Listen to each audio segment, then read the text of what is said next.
Hello everyone, कैसे हो आप सभी? आशा करता हूँ स्वस्थ होंगे। और हमारे करंट अफेयर की जो डेली की क्लासें होती हैं, जो जनवरी की करंट अफेयर छूटी हुई थी, उनकी क्लास अब रेगुलर चलेगी। प्लस जो ये जनवरी 2025 से लेकर दिसंबर 2025 तक जितने भी इम्पोर्टेंट क्वेश्चन बनने वाले हैं आपके करंट अफेयर के, उनको मैं कवर करा रहा हूँ। तो उनका उसका मैंने कल एक पहला पार्ट अपलोड किया था, तो अभी आपने नहीं देखा है तो वो पार्ट जाकर देखिए। सभी क्वेश्चन इम्पोर्टेंट हैं। और हम लोग ये 2025 का भी करंट अफेयर कवर करेंगे। और उसके बाद ये जनवरी 2026 जो छूटा हुआ है पार्ट, ये 1 से लेकर 5 जनवरी तक का करंट अफेयर है, जो आज की क्लास में होगा। उसके बाद जितना भी पार्ट जनवरी का छूटा हुआ है वो हम कवर करेंगे। तो चलिए हम देरी ना करते हुए अपने क्वेश्चनों की तरफ चलते हैं। हमारा आज का पहला प्रश्न है, हाल ही में आईएनएस सुदर्शनी ने लोकायन 26 नामक वैश्विक अभियान के तहत अपनी यात्रा प्रारंभ की है। लोकायन 26 अभियान का प्रमुख उद्देश्य क्या है? पहला ऑप्शन है हमारा, गहरे समुद्र में खनिज अन्वेषण करना। बी ऑप्शन है भारत की समुद्री विरासत का प्रदर्शन करना और समुद्री सहयोग को सुदृढ़ करना। सी ऑप्शन है इनमें से कोई नहीं। और डी ऑप्शन है हमारा, हिंद महासागर क्षेत्र में मानवीय सहायता प्रदान करना। तो इसका जो सही उत्तर हो जाएगा दोस्तों, वो हो जाएगा बी ऑप्शन, भारत की समुद्री विरासत का प्रदर्शन करना और समुद्री सहयोग को सुदृढ़ करना। तो इसका बी ऑप्शन आपका सही उत्तर हो जाएगा। चलिए हम अगले प्रश्न की तरफ चलते हैं। अगला प्रश्न है हमारा, भारत ने हाल ही में आयोजित ब्रिक्स प्लस नौसैनिक अभ्यास 2026 में भाग न लेने का निर्णय लिया है, यानी कि इसमें भारत ने भाग नहीं लिया है। तो क्वेश्चन कहता है, इस अभ्यास की मेजबानी किस देश द्वारा की गई है? पहला ऑप्शन है इंडोनेशिया, बी ऑप्शन है रूस, सी ऑप्शन है हमारा दक्षिण अफ्रीका और डी ऑप्शन है जापान। तो इसका जो सही उत्तर हो जाएगा वो हो जाएगा सी ऑप्शन, दक्षिण अफ्रीका ने अभी इसकी मेजबानी की थी। आइए हम तीसरे क्वेश्चन की तरफ चलते हैं।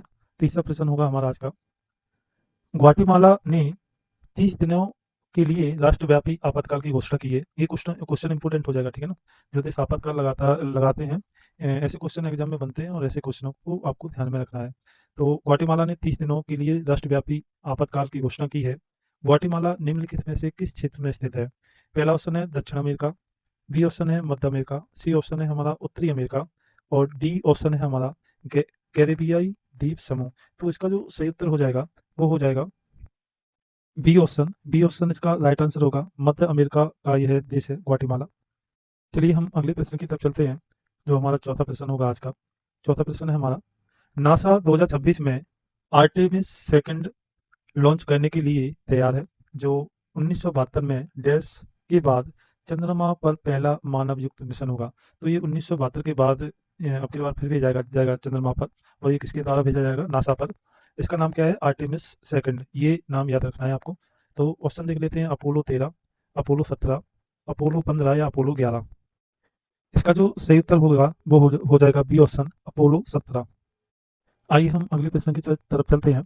अगला प्रश्न है हमारा, भारत इलेक्ट्रिसिटी समिट का आयोजन किस शहर में किया जाएगा, जिसका उद्देश्य वैश्विक स्वच्छ ऊर्जा परिवर्तन को प्रदर्शित करना है? पहला ऑप्शन है केरल, बी ऑप्शन है हैदराबाद, सी ऑप्शन है नई दिल्ली और डी ऑप्शन है श्रीनगर।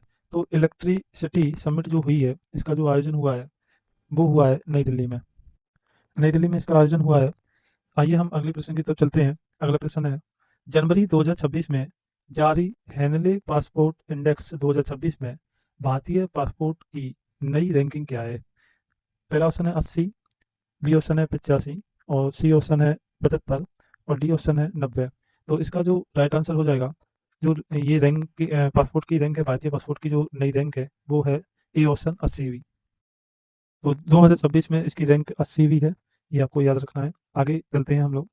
भारत और किस अन्य देश के मध्य जनवरी 2026 में नई दिल्ली में काउंटर टेररिज्म पर विशेष कार्य समूह की 16वीं SDMM प्लस बैठक की गई है?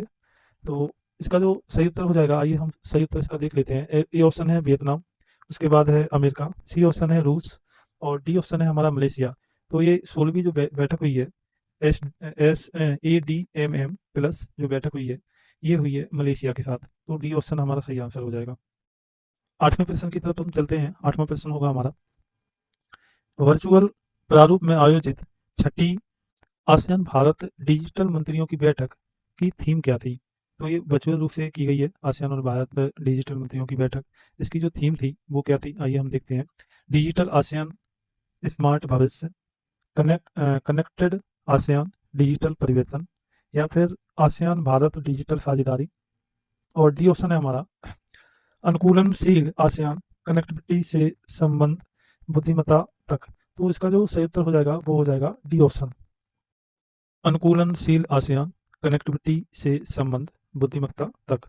चलिए हम अगले क्वेश्चन की तरफ चलते हैं। अगला प्रश्न है हमारा, प्रधानमंत्री नरेंद्र मोदी द्वारा वाराणसी में आयोजित किस राष्ट्रीय खेल आयोजन का उद्घाटन किया गया है? तो ये प्रधानमंत्री नरेंद्र मोदी द्वारा किया गया है और ये खेल जो हुआ है वो वाराणसी में किया किया गया है। तो ये कौन सा खेल है?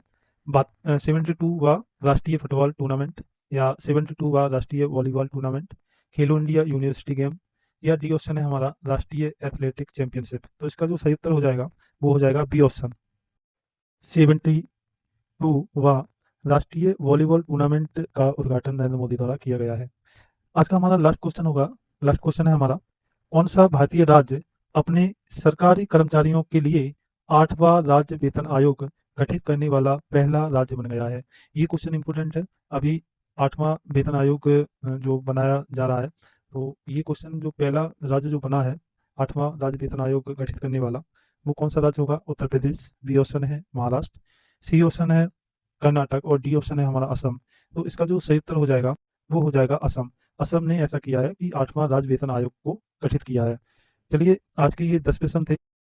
कैसा लगा ये वीडियो कमेंट करके ज़रूर बताइए, और अपना ख्याल रखिए, तैयारी अच्छे से करते रहिए। बहुत सारे एग्ज़ाम आने वाले हैं, बहुत सारों की डेट आ चुकी है, तो अपना ख्याल रखिए, अच्छे से तैयारी करते रहिए। चलिए मिलते हैं नेक्स्ट वीडियो में, तब तक के लिए जय हिंद।